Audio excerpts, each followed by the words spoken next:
Well, it's been a while since we caught up with Perry Hart, the Utilities Director in the city of Battle Creek, and when we did speak last, that was October, and this whole Flint Water thing was starting to gain traction in the media a little bit anyway, and so at that point it seemed apropos to talk about our water system and where our water comes from and some of the concerns that those residents had should we have them too, etc.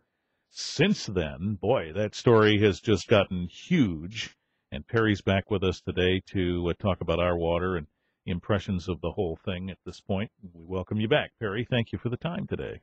Good morning, Rich. Well, boy, this thing really just exploded with more details and more issues. This surprise you to see all this? No. When you're providing a safe product to your customers and it's expected over the long term, you fail to do that, it's going to gain a lot of attention. Yeah.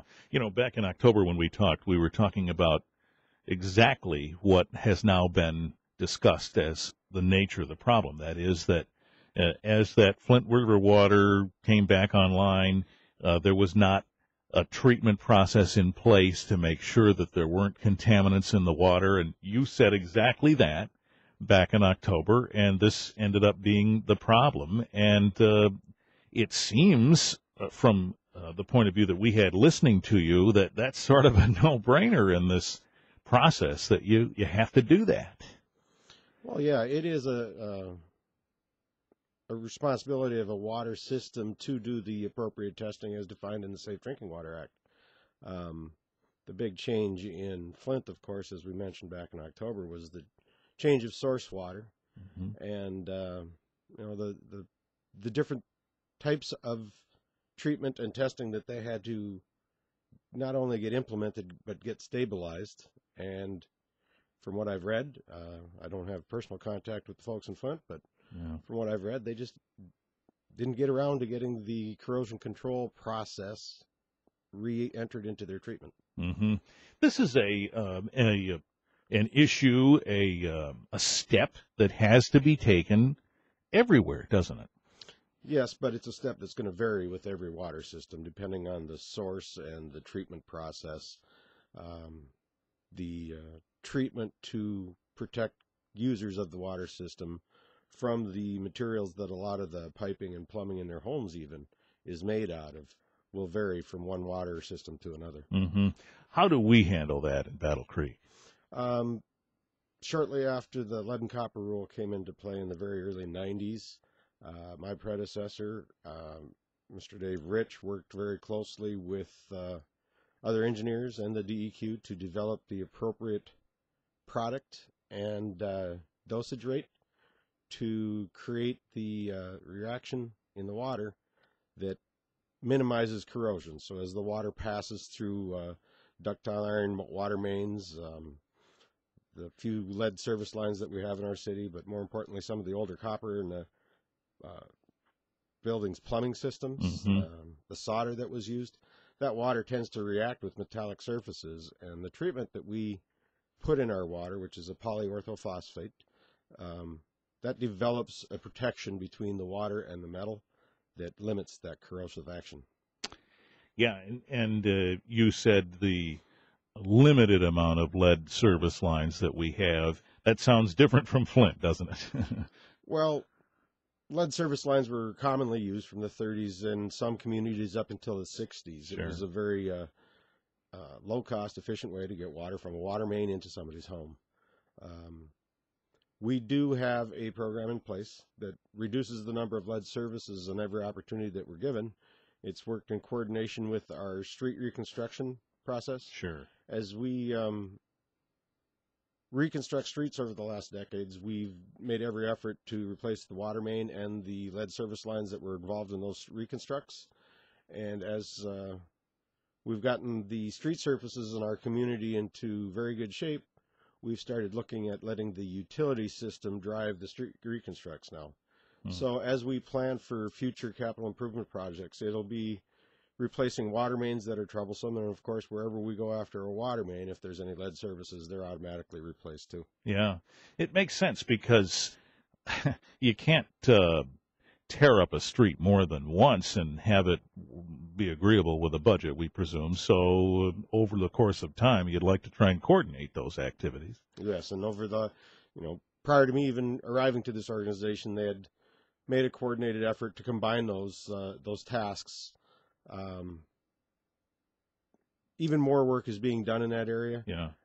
The use of the record keeping we now have available to us makes it very easy to track why we are cutting through streets, and we can have a better understanding of what water mains are failing most frequently, and that will kind of drive street reconstruct. Mm-hmm. And again, it gives us an opportunity to eliminate the amount of lead we have in our water system. Yeah. Some of those reports out of Flint had folks saying they really weren't sure how many lead service lines they had. That must have startled somebody in your position. It does. I've worked for 3 different municipalities in 3 different states now, and record keeping is paramount, but it seems every organization has a gap. As staff changed, processes changed, and some of the facts get left behind. City of Battle Creek's got a very sound record-keeping process in place, but it too has its gaps. I guess it doesn't surprise me that Flint has the difficulty of identifying exactly what homes would have lead services. Mm-hmm. And there's also the other side, and again, I can't speak for Flint, but in some communities, the water system owns up to the shutoff valve in the front yard. Got it, yep. And then the homeowner owns, and it was likely installed by an excavator or a plumbing contractor, from the curb stop into the home. Mm. And sometimes that documentation doesn't even happen. So wow, you can't always be certain of what the service line is made of, from the water main to the stop, and then from the stop into the home. Mm-hmm. So from the stop into the home, if somebody has a service line there that needs repair, that's their responsibility, yes? In the city of Battle Creek, it is. Mm-hmm. Other communities treat that differently. As I said, I worked in 3 different communities. I've worked in one where the service was the homeowner's responsibility all the way out to where it was incorporated to the water main. Oh my! I know of communities nearby where they take responsibility all the way into the home and up to and including the water meter. Mm-hmm. It varies from one water system to the next. Interesting. So in Battle Creek, are we seeing a fair amount of issues with those lines before or after the shutoff at the street?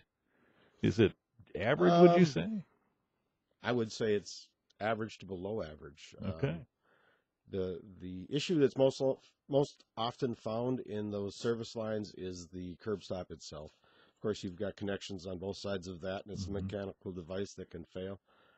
We've had a program going where when we find those to be defective or inoperable, we do what we can to replace them so that we can properly control our water system. Perry Hart is here, Director of Utilities at the City of Battle Creek. We're talking about water systems and such, and published report recently talked about lead, too, all around the state. We'll allude to that as it relates to Battle Creek coming up in just a couple of minutes here. 8:21. Perry Hart is here, Utilities Director in the City of Battle Creek. We're talking about water. So the lead story gained steam after this whole Flint situation. Recent published report did a amalgamation, I guess, of lead statistics in public water systems across the state. Battle Creek's came out pretty good. Yes, very good. We just, late in January, received our letter from the DEQ. We had done our sampling this past summer, utilizing 33 homes within the city of Battle Creek, as we discussed last October. Mm-hmm. And the results came back very good. Our reporting level was at 1.7 parts per billion, and the Safe Drinking Water Action Level, which states if you exceed 15 parts per billion, they would expect you to incorporate more programs to decrease the amount of lead being sampled. Mm-hmm. And we're well below that level, so we feel our treatment process and our program for removing lead services, when it's efficient to do so, are meeting the needs of not only our customers, but the Safe Drinking Water Act. So what's considered normal in those readings? Anything less than 15 parts per billion, or does it break it down even more?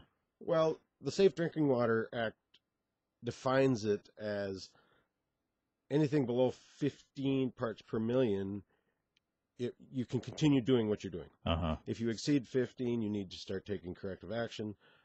Ideally, and the maximum contamination level goal for lead in drinking water is, of course, 0. Yeah. Difficult to get to that point when you have the lead services in the system. Mm-hmm. So if a new town is being built today, a new infrastructure, there's no lead at all, right? No. Lead service lines haven't been used since the mid-'60s. Mm-hmm. Primarily, if a new development being added on to an existing water system such as ours would likely use, our standards would be put in place. And our standard for water main is at this time is a ductile iron pipe with a cement lining in it. Cement lining also contributes to decreasing the interaction between water and metals. Sure. And then service lines currently are all copper. And about 4 years ago, water systems were required to stop installing any brass that included lead. So the wetted surface of corporations, which is a device used to connect the water service to a water main, or the curb stops, or even fixtures and water meters, all are now lead-free. And the wetted surface, that area of the device that comes in contact with water, cannot have any lead exposure. Mm-hmm. Seems to make sense. How about concrete? You talked about the concrete lining there. What's the shelf life of that, or life expectancy of that as water travels through it? Is it better than the old lead, or is it less so? Well, those two piping materials were used for totally different uses. The lead was used primarily for the service lines to homes. I see. The cement-lined pipe is used for the distribution system, getting the water from the water treatment plant to all of its end users. Mm-hmm. Now, the cement lining works very well. It isolates the water from the metals, and it does not affect the flow of water at all. We know what cement is like when we drive on it and how long that lasts, but this obviously is probably less punishing, I presume. Oh, much, yeah. Yeah. It's really a barrier that strengthens the pipe and protects the corrosive action of water and metal. Mm-hmm. So we talked a little bit about how you go about identifying those lines that need to be replaced in cooperation with street replacement and so on. How far along are we with that? I mean, are we at a point where we can say we're out of the business of hazards like that in the water system?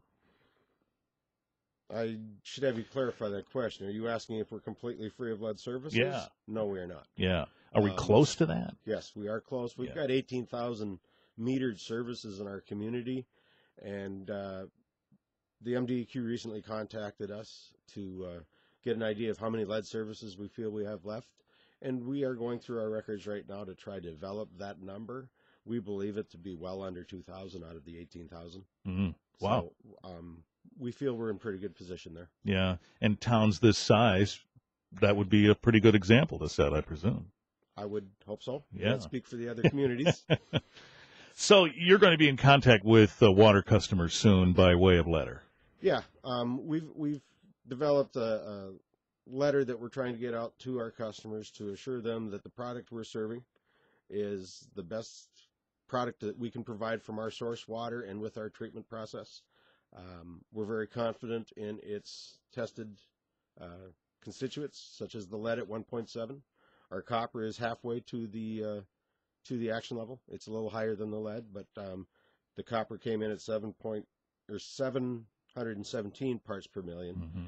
but the action level for that is 1,300. So we're in good shape on the copper. We're in good shape on the lead.